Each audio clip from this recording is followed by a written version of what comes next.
Ladies and gentlemen, when we talk about changing our lives, most people instinctively look outward. They look at their circumstances, their job, their relationships, their finances, their health, and they think if only I could change that, then my life would be different. But the hard truth is this: your life is not primarily dictated by the outside world. It is shaped, framed, and filtered by the inner one. The place where real change begins is not in your bank account or your social circle, it is in your mind. And the first act of power, the first decisive step toward mastery, is awareness. Now, what does that mean? Awareness is the act of stepping back and seeing the machinery of your own thought at work. Most people never do this. They believe that the voice inside their head is them, when in reality it is often just a patchwork of borrowed opinions, cultural conditioning, and habitual reactions. When that voice says, "You're not good enough," or "You'll never succeed," or "It's not worth trying," it's not some divine truth. It's a loop, a program that has been playing for so long that you've forgotten you didn't write it. The problem is that unconscious thoughts are tyrants. They govern without your permission, and they shape the way you see the world. Think about it: if your inner dialogue is filled with bitterness, resentment, and self-doubt, then even the most promising opportunities will appear threatening, hopeless, or too good for you. On the other hand, if your mind is tuned toward responsibility, resilience, and possibility, then even hardship becomes a platform to grow from. The difference between despair and hope, between stagnation and progress, is not out there. It's in here. So awareness is the beginning of choice. Without awareness, you're enslaved to patterns you don't even recognize. You're driven by impulses you cannot name. But with awareness, a space opens up between the thought and the reaction. You begin to notice, I'm feeling anger rise in me. I'm about to lash out. I'm about to repeat the same destructive pattern. And in that tiny gap, the possibility of freedom appears. You can choose differently. You can override the program. And that, in itself, is the seed of transformation. But here's the catch. Awareness is not comfortable. It means turning the light inward, and that light will expose things you don't necessarily want to see. It will reveal your laziness, your envy, your dishonesty, your fear. Most people would rather keep those things buried because they think if they don't acknowledge them, they don't exist. But what you refuse to see still governs you. It just does so in the shadows. Jung once said, "Until you make the unconscious conscious, it will direct your life and you will call it fate." That is exactly the point. What you refuse to acknowledge in yourself becomes the invisible master of your destiny. Awareness, then, is not a soft virtue. It's brutal, it's cutting, it's humbling. To truly observe yourself is to discover how often you lie, not just to others but to yourself. It is to see the way you sabotage your own progress, how you cling to resentment because it secretly gives you power, how you excuse your failures by blaming the world. And when you see all that, you're faced with a choice: deny it and remain the same, or confront it and begin the process of change. And here's the beauty: once you start to cultivate awareness, you realize that the mind is not a prison but a tool. Thoughts are not dictators, they are suggestions. They rise up, but you don't have to obey them. You can observe them, examine them, test them. You can ask, is this thought useful? Is it true? Does it bring me closer to who I want to be? Or does it keep me trapped in who I've always been? That kind of questioning is the beginning of mental freedom. You see, without awareness, you're like a leaf blown around by the wind. But with awareness, you're the sailor who grabs the rudder, who reads the winds and steers the ship. The storm doesn't disappear. The challenges, the temptations, the setbacks, they're still there. But you are no longer tossed helplessly. You begin to navigate. And that shift, subtle as it seems, is the very foundation of controlling the mind. So if you want to change your life, start here. Start by observing your own thinking with ruthless honesty. Notice the patterns, notice the loops, notice the stories. Because only when you see the invisible can you choose the path of freedom. And remember this: the enemy is not out there somewhere, it's in here. And until you face it with awareness, you'll remain its captive.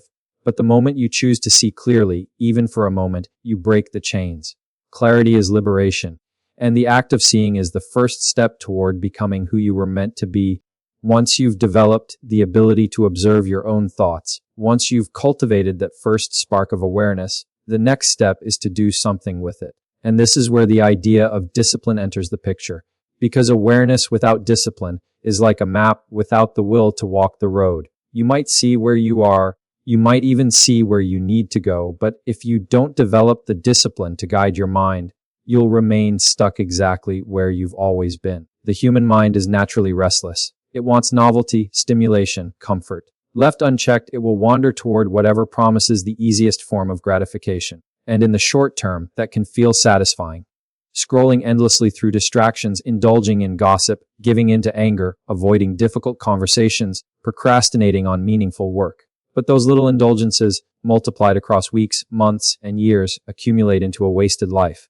They eat away at potential, and worst of all, they condition the mind to believe that comfort is the highest good. But here's the paradox: the more you pursue comfort, the less of it you actually have. A mind without discipline is like a child without boundaries. It becomes anxious, impulsive, and fragile. True comfort, real peace, is not the absence of struggle. It is the confidence that comes from knowing you can master struggle. Discipline is the training ground where that confidence is forged. Now, discipline is often misunderstood. People think of it as repression, as if to discipline the mind is to crush desire, to suppress joy, to live in some gray, joyless state of self-denial. But that's not what discipline really is. Discipline is not the enemy of freedom. It is its very condition. Without discipline, you are enslaved to every passing impulse. With discipline, you're free to pursue what actually matters, to choose what is meaningful over what is easy. Think of an athlete. Their discipline doesn't take away their freedom. It expands it. Because they've trained, because they've learned to delay gratification, they can do things with their body that the average person cannot even attempt. The same principle applies to the mind. The disciplined mind can endure frustration, resist temptation, concentrate deeply, and focus on long-term goals. And that, in turn, allows for a life of depth, of progress, of genuine accomplishment. There's another important truth here: discipline is not something you impose violently on yourself, at least not in the long run. It's something you align with. The question is not simply, how do I crush my impulses, but rather, how do I align my impulses with my highest values? When your mind is disciplined, desire itself begins to change. You no longer crave only what is easy. You begin to crave what is meaningful. That shift doesn't happen overnight, but it happens gradually as you practice saying no to the trivial and yes to the essential. This is why the ancients insisted on self-mastery as the foundation of a good life. A man who cannot govern his own mind will be governed by everything else, by the market, by propaganda, by envy, by resentment, by the expectations of the crowd. But the one who disciplines his mind builds an inner fortress, a place where he can stand firm against the storms of chaos, and this requires sacrifice. Every act of discipline is, in some sense, a death of ease, a death of indulgence, a death of the old self that prefers mediocrity. But sacrifice is not loss, it is investment. You give up the lesser in order to gain the greater. You surrender short-term pleasure to build long-term strength. That is the price of freedom. So if you truly want to control your mind, you must practice discipline in thought. When the mind wanders to resentment, pull it back toward gratitude. When it fixates on fear, redirect it toward courage. When it wallows in self-pity, train it to focus on responsibility. This is not repression. It is redirection. It is the act of taking ownership over what occupies the most sacred space. You have your own attention. And make no mistake, this is a daily battle. Discipline is not achieved once and for all. It is renewed every morning when you choose whether your mind will serve your highest vision or betray it for comfort. Each choice compounds, each act builds upon the last, and over time, the disciplined mind creates a disciplined life. The truth is simple but profound: without discipline, you remain a slave to the chaos within you. With discipline, you become the architect of your own destiny. And in that act of mastery, you discover that the freedom you were chasing all along was never out there. It was always waiting to be claimed in here. Discipline is the price of freedom, and the mind you govern today is the life you create tomorrow. If awareness is the beginning and discipline the structure that gives your mind stability, then the next great power you must grasp is the story you tell yourself. Because the truth is this: your mind does not just record reality, it interprets it. Events themselves are neutral. They are facts, things that happen. But the meaning of those events, the way they live inside you, is determined by the narrative your mind attaches to them. And it is that story, not the event itself, that shapes the quality of your life. Think about two people who lose their jobs on the same day. One of them interprets the loss as proof of failure, as humiliation, as confirmation that the world is against them. They spiral downward, becoming bitter, resentful, stuck. The other, facing the same reality, tells themselves a different story. This is painful. Yes, but it's also a chance to grow, to pursue something new, to build strength. They rise again. The external event is identical, but the inner story creates two radically different outcomes. That is the power of narrative. You must realize that the story you tell yourself about your past, your present, and even your future is not just commentary. It is creation. It shapes how you feel, how you act, how you engage with the world. And the danger is that most people's stories are inherited rather than chosen. They carry the voices of parents, teachers, peers, and culture, repeating narratives of inadequacy or resentment that were never truly their own. If those stories are left unexamined, they define a person's identity in ways that limit their potential. Awareness allows you to hear those stories. Discipline allows you to resist the automatic pull of the destructive ones. But then comes the crucial question, what story will you choose to tell instead? Because to control the mind is not merely to silence false narratives, it is to rewrite them with meaning. This is not a game of self-deception, not about painting reality in rosy colors to avoid pain. It's about choosing an interpretation that empowers rather than paralyzes. Every life will contain suffering, loss, and disappointment. You cannot change that, but you can choose whether to tell the story of yourself as a victim, crushed by what happened, or as someone who bore the weight, who learned, who transformed. Viktor Frankl, who survived the concentration camps, put it starkly, those who have a why to live can bear almost any ow. He understood that the story you live by determines whether suffering destroys you or elevates you. This is why personal responsibility matters so much. It rewrites the narrative. When you take responsibility, you stop casting yourself as a passive character in a tragedy and begin stepping into the role of an active protagonist. You stop asking, why did this happen to me? And begin asking, what can I do with this?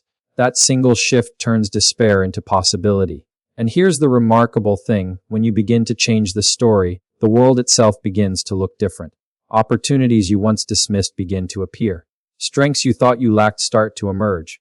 The same external events unfold, but now they are chapters in a tale of growth, rather than proof of futility. That's not magic. That's the power of a mind disciplined enough to take ownership of its own narrative. Of course, this is not easy. Stories are sticky. The narrative of resentment can be comforting because it explains failure without requiring effort. The narrative of blame is tempting because it absolves you of responsibility. To rewrite those stories demands courage. The courage to admit that meaning is not given but made, that you are the author, and that if your story is bleak, you are the one who must rewrite it.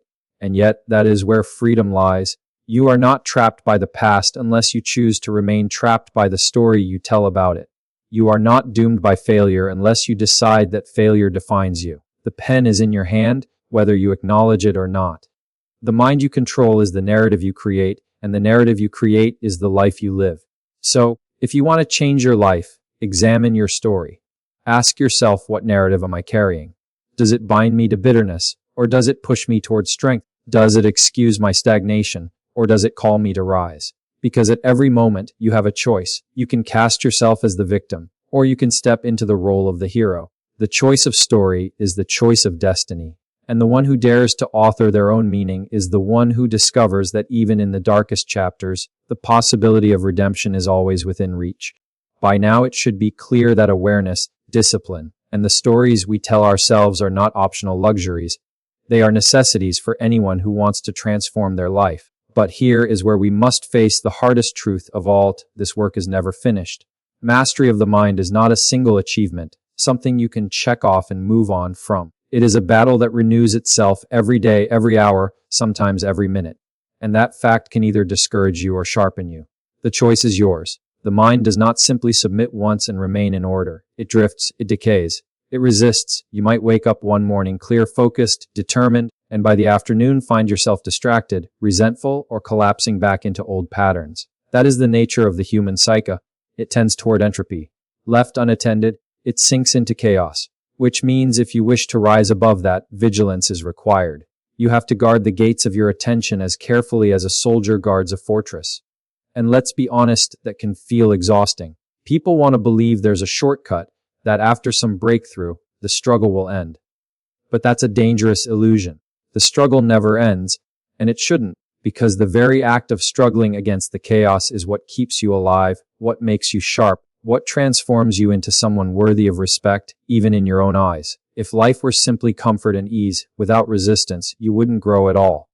You would weaken, soften, decay. It is precisely because the mind must be continually mastered that life has meaning. Think of it this way: every day you wake up with two possibilities. You either conquer your mind, or your mind conquers you. You either rise to the challenge of responsibility, or you shrink back into victimhood. You either direct your attention toward what matters, or you scatter it on trivialities. And the terrifying part is that these small daily victories and defeats accumulate. Over time, they carve the trajectory of your life. You may not notice the difference between one day of discipline and one day of indulgence. But after 10 years, the divergence is staggering. One path leads to strength, integrity, and meaning, the other to bitterness, regret, and despair. Now, some people hear this and feel the weight of it pressing down, as though the responsibility is too much to bear. But I would argue the opposite. Yes, the battle is daily. Yes, the responsibility is immense. But isn't that infinitely better than believing your life is dictated by chance, by fate, by forces utterly beyond your control? To know that you have the power, here and now, to shape your future by mastering your own mind. What could possibly be more empowering than that? And remember, mastery is not perfection. You will stumble, you will fail, you will fall into old habits. That does not mean you have lost the war. What matters is that you return to the fight. Humility is part of mastery, the recognition that you are flawed, that you will always be flawed, but that does not excuse you from the responsibility of aiming higher. Each day is a new opportunity to begin again, to reclaim control, to step back onto the path. This is why practices like meditation, journaling, prayer, or disciplined routines matter. They are not empty rituals. They are weapons in the battle for the mind. They anchor you, remind you, sharpen you. Without them, the chaos creeps back in unnoticed. With them, you build the strength to hold the line. So don't fall into the trap of thinking mastery is a destination. It is a direction. It is a commitment. It is the decision you make, again and again, that you will not hand your life over to the tyranny of unconscious impulses. You will not allow fear, resentment, or laziness to dictate your destiny. You will fight even when it is hard, even when it is tedious, even when it feels like nothing is changing. Because the truth is, everything is changing. Every act of mastery shapes you into someone different, someone stronger, someone capable of bearing more than you ever thought possible. And here's the final point: if you fail to master your mind, something else will master it for you. The world is full of forces eager to colonize your attention: advertisers, politicians, ideologies, addictions. If you do not control your own mind, you will be controlled by whatever is loudest, easiest, most seductive. That is the path of slavery. The path of freedom is harder, but it is yours. So do not wait for the battle to end. It will not end. But you can rise to it. You can stand in the chaos and declare, I will not be ruled by fear. I will not be enslaved by desire. I will not surrender my life to unconscious habit. That act of resistance, repeated every day, is the essence of mastery. And if you live that way, if you fight that fight, then even if you stumble, even if you fall short, you will at least know that your life was not wasted, that you did not simply drift, but strove to steer. And in that striving lies dignity, and in that dignity lies freedom. The truth is simple: you will either master your mind, or your mind will master you. Choose wisely, because the direction of your soul depends on it.